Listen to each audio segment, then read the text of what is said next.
everyone, today we're gonna make chocolate banana wrap.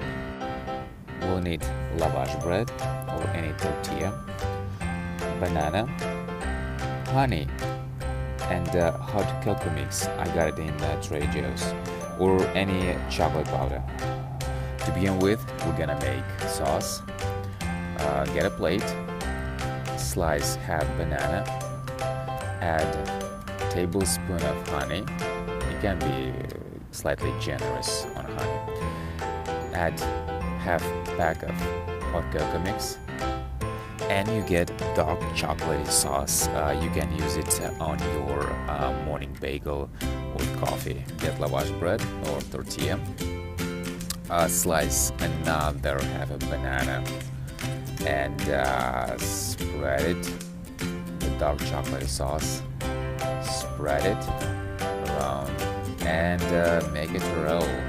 Chocolate banana wrap is ready, and enjoy with your morning coffee or tea.